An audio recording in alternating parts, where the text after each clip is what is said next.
ഇതുപോലെ ഒരു പ്രതിപക്ഷ നേതാവ് ഉണ്ടാകുക എന്നത് ഏത് രാജ്യത്തിന്റെയും ദുര്യോഗമാണ്. നമുക്കറിയാം ഭരണകക്ഷി ഒരു പ്രതിപക്ഷം ഇതുപോലെ ശുദ്ധ മണ്ടത്തരവും അംഗത്തരവും ഇങ്ങനെ പോകുമ്പോൾ ഭരണകക്ഷി കുറച്ചധികം കാലം തുടർച്ചയായി ഒരു പാർട്ടിക്ക് ഭരണം കിട്ടിയാൽ എങ്ങനെയായാലും അത് ഗുണകരമാകില്ല എന്നത് തന്നെയാണ് നമുക്ക് നിഷ്പക്ഷമായി ഇതിനെക്കുറിച്ച് ചിന്തിക്കുന്ന ആളുകൾക്ക് പറയാനുള്ളത്. അവിടെയാണ് ഒരു ജനാധിപത്യ പ്രക്രിയയിൽ അല്ലെങ്കിൽ ഒരു ജനാധിപത്യ രാജ്യങ്ങളിൽ പ്രതിപക്ഷങ്ങളുടെ പ്രസക്തി ഉള്ളത്.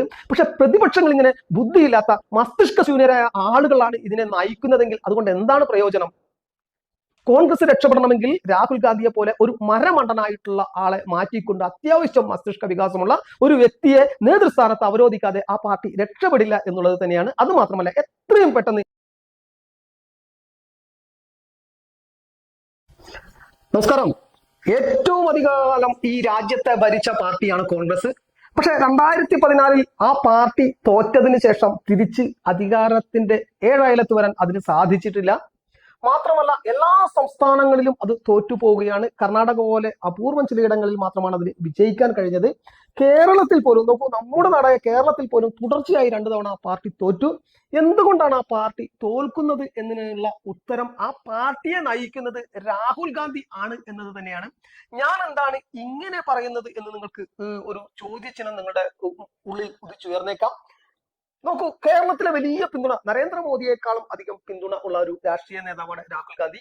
പക്ഷെ എന്തുകൊണ്ടാണ് ഇന്ത്യയിലെ മറ്റിടങ്ങളിൽ രാഹുൽ ഗാന്ധിയെ സ്വീകാര്യനാവാത്തത് അദ്ദേഹം എന്നുള്ളതിന് ഒരൊറ്റ കാരണം ഇന്ന് അദ്ദേഹം നടത്തിയ പത്രസമ്മേളനമാണ്.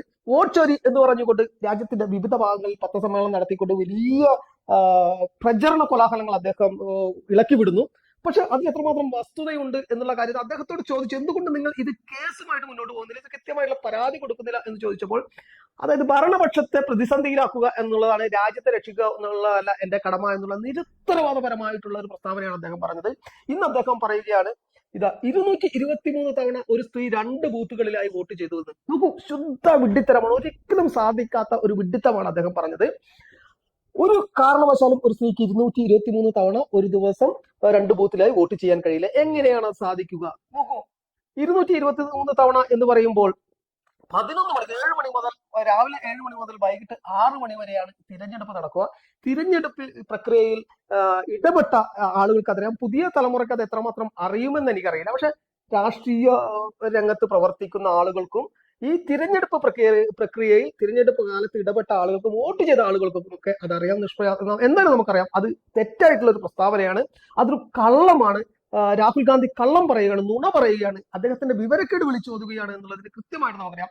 223 തവണ ഒരു സ്ത്രീ വോട്ട് ചെയ്തു എന്ന് അദ്ദേഹം പറയുമ്പോൾ നോക്കൂ, അവർക്ക് 11 മണിക്കൂർ 223 തവണ അവർ വോട്ട് ചെയ്യുമ്പോൾ 3 മിനിറ്റിൽ അവർ ഒരു വോട്ട് ചെയ്തിരിക്കണം. ഈ 11 മണിക്കൂറിൽ 3 മിനിറ്റിൽ ഒരു വോട്ട്, അതെങ്ങനെയാണ് സാധ്യമാവുക?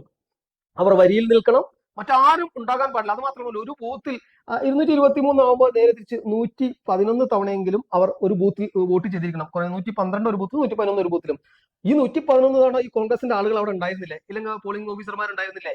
ഇത്തരം ആളുകളൊന്നും ഉണ്ടായിരുന്നില്ല. തുടർച്ചയായി 111 തവണ വരുമ്പോൾ ബാക്കി നാട്ടുകാർക്കൊന്നും വോട്ട് ചെയ്യണ്ടേ? ഇങ്ങനെ ശുദ്ധ വിഡ്ഢിത്തം പറയുകയാണെന്ന് പറഞ്ഞാൽ, ഇത് പറയുന്നത് വിഡ്ഢിത്തമാണെന്ന് മനസ്സിലാക്കുവാനുള്ള ബുദ്ധി പോലും അദ്ദേഹത്തിന് ഇല്ല എന്നുള്ളതാണ് വളരെ ഖേദകരമായ കാര്യം. കാരണം അദ്ദേഹം ഇതുപോലെയുള്ള മഹത്തായ ഒരു ജനാധിപത്യ രാജ്യത്തിന്റെ പ്രതിപക്ഷ നേതാവാണ്. നമ്മുടെ പ്രധാനമന്ത്രിയായിട്ടുള്ള നരേന്ദ്രമോദി അദ്ദേഹത്തെ ബാലക് ബുദ്ധി എന്ന് വിളിച്ചു. ബാലക് ബുദ്ധി എന്ന് പറഞ്ഞാൽ കുട്ടികളുടെ ബുദ്ധിയുള്ളവൻ എന്നാണ്. സത്യമല്ലേ അത്? എന്ത് വിഡ്ഢിത്തമാണ് അദ്ദേഹം ഈ പറയുന്നത്? ബാലക് ബുദ്ധി എന്ന് പറയുന്ന ആ വിളിപ്പേര് അന്വർത്ഥമാക്കുന്ന വിധം നിരന്തരം വിഡ്ഢിത്തങ്ങൾ പറയുകയാണ് അദ്ദേഹം. നോക്കൂ, ഇന്ത്യയിലെ തിരഞ്ഞെടുപ്പ് രംഗം എന്നത് 2014 ശേഷം ഉണ്ടായ ഒരു കാര്യമല്ല എന്നുള്ളത് നമുക്കറിയാം. 65 വർഷത്തോളം കോൺഗ്രസ് ആണ് ഭരിച്ചത്. ആ കോൺഗ്രസിന്റെ ഭരണത്തിന്റെ അവശിഷ്ടം തന്നെയാണ് ഇപ്പോഴുള്ള തിരഞ്ഞെടുപ്പ് കമ്മീഷനും ഈ ഭരണവും ഒക്കെ. അതിന്റെ ബാക്കിപത്രങ്ങൾ തന്നെയാണ്. അതിൽ എന്തെങ്കിലും കുറ്റവും കുറവും ഉണ്ടെങ്കിൽ കോൺഗ്രസിനും അത് ബാധകമാണ്. വോട്ടർ പട്ടിക സുതാര്യമാണെന്ന് ആർക്കും പറയാനാവില്ല. കാരണം അതിൽ തെറ്റുകുറ്റങ്ങളുണ്ട്. നമുക്കറിയാം, മരിച്ചവർ വന്ന് വോട്ട് ചെയ്യുന്ന ഈ കേരളത്തിലെ ഇരുന്നുകൊണ്ട് നമുക്ക് ഇത്തരം തെരഞ്ഞെടുപ്പുകൾ കൃത്രിമം ഇല്ല എന്നൊന്നും പറയാൻ പറ്റില്ല. പക്ഷെ അതൊരു പാർട്ടി തെരഞ്ഞെടുപ്പ് കമ്മീഷനുമായി ബന്ധപ്പെട്ട് ചെയ്യുകയാണ് എന്ന് പറയുമ്പോൾ കർണാടകയിൽ എങ്ങനെയാണ് അത് സാധിക്കുക? കേരളത്തിൽ എങ്ങനെയാണ് അത് സാധിക്കുക? കോൺഗ്രസ് ഭരിക്കുന്ന സംസ്ഥാനങ്ങളിൽ എങ്ങനെയാണ് അത് സാധിക്കുക? അവിടെയൊക്കെ തോറ്റമ്പുന്നത് ഇതുപോലെ മണ്ടനായിട്ടുള്ള ഒരു പ്രതിപക്ഷ നേതാവ് അല്ലെങ്കിൽ ഒരു നേതാവ് പാർട്ടിയെ നയിക്കുന്നത് കൊണ്ടാണെന്ന് മനസ്സിലാക്കാൻ പാഴൂർ പഠിപ്പുര വരെ പോയി നമ്മൾ പ്രശ്നം വെച്ച് നോക്കുകയൊന്നും വേണ്ട. നോക്കൂ, ഈ തിരഞ്ഞെടുപ്പ് വോട്ടർ പട്ടികയിൽ ഈ വോട്ടർ പട്ടികയിൽ തെറ്റുണ്ടെങ്കിൽ അത് തിരുത്തുവാൻ വേണ്ടി സ്പെഷ്യൽ ഇന്റൻസീവ് റിവിഷൻ എന്ന പേരിൽ ഇതാ ഇപ്പോ നമ്മുടെ കേരളത്തിലടക്കം അതിന് തുടക്കം കുറിച്ചു. കൃത്യമായിട്ടുള്ള ഒരു റിവ്യൂ ഈ വോട്ടർ പട്ടിക കാര്യമായി പരിശോധിച്ചുകൊണ്ട് അതിന്റെ തെറ്റുകുറ്റങ്ങൾ ഇല്ലാതാക്കിക്കൊണ്ട് പുതിയൊരു വോട്ടർ പട്ടിക ഉണ്ടാക്കുന്നതിനുള്ള പരിശ്രമം തിരഞ്ഞെടുപ്പ് കമ്മീഷൻ മുന്നോട്ട് വെച്ചപ്പോൾ അതിനെതിരെ ഈ മനുഷ്യൻ യുദ്ധപ്രഖ്യാപനം നടത്തുകയാണ്. സ്പെഷ്യൽ ഇന്റൻസീവ് റിവിഷൻ എന്ന SIR ഈ വോട്ടർ പട്ടികയിലെ കുറ്റങ്ങൾ തിരുത്തിക്കൊണ്ട് അതിനെ കുറ്റമറ്റതാക്കണം, സുതാര്യമാക്കണം എന്നുള്ള ഒരു സതുദ്ദേശത്തോടു കൂടി ഒരു പ്രക്രിയക്ക് തുടക്കമിടുമ്പോൾ അതിനെ എതിർക്കുകയാണ് ഇദ്ദേഹം. അതോടൊപ്പം വോട്ടർ പട്ടികയിൽ തെറ്റുണ്ടെന്ന് പറയുന്നു, വോട്ട് ചോരി നടക്കുന്നുണ്ട് എന്ന് പറയുന്നു. ഇദ്ദേഹത്തോട് എന്താണ് പറയേണ്ടത്? ഇന്ത്യയുടെ ദുര്യോഗം എന്നല്ലേ ഇദ്ദേഹത്തെ കുറിച്ച് പറയേണ്ടത്?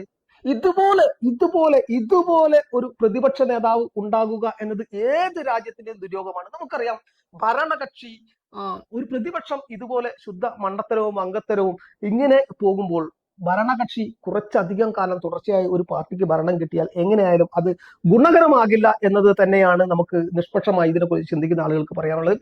അവിടെയാണ് ഒരു ജനാധിപത്യ പ്രക്രിയയിൽ അല്ലെങ്കിൽ ഒരു ജനാധിപത്യ രാജ്യങ്ങളിൽ പ്രതിപക്ഷങ്ങളുടെ പ്രസക്തി ഉള്ളത്. പക്ഷെ പ്രതിപക്ഷങ്ങൾ ഇങ്ങനെ ബുദ്ധിയില്ലാത്ത മസ്തിഷ്കശൂന്യരായ ആളുകളാണ് ഇതിനെ നയിക്കുന്നതെങ്കിൽ അതുകൊണ്ട് എന്താണ് പ്രയോജനം? കോൺഗ്രസ് രക്ഷപ്പെടണമെങ്കിൽ രാഹുൽ ഗാന്ധിയെ പോലെ ഒരു മരമണ്ടനായിട്ടുള്ള ആളെ മാറ്റിക്കൊണ്ട് അത്യാവശ്യം മസ്തിഷ്ക വികാസമുള്ള ഒരു വ്യക്തിയെ നേതൃസ്ഥാനത്ത് അവരോധിക്കാതെ ആ പാർട്ടി രക്ഷപ്പെടില്ല എന്നുള്ളത് തന്നെയാണ്. അത് മാത്രമല്ല, എത്രയും പെട്ടെന്ന് ഈ മനുഷ്യനെ ഇപ്പോൾ കൊണ്ടുപോയാൽ നടത്തിക്കൊണ്ടുപോകാം, അല്ലെങ്കിൽ കൈ ചങ്ങലക്കിട്ട് കൊണ്ടുപോകേണ്ടി വരും എന്നുള്ളതാണ് അവസ്ഥ. നമ്മുടെ കേഴുക മമ നാട് എന്ന് പറഞ്ഞുകൊണ്ട് നിർത്തുകയാണ്. ഇതുപോലെ ഈ രാജ്യവിരുദ്ധം കൂടിയാണ് ഇത് എന്ന് നിങ്ങളെ ഓർമ്മിപ്പിക്കുന്നു.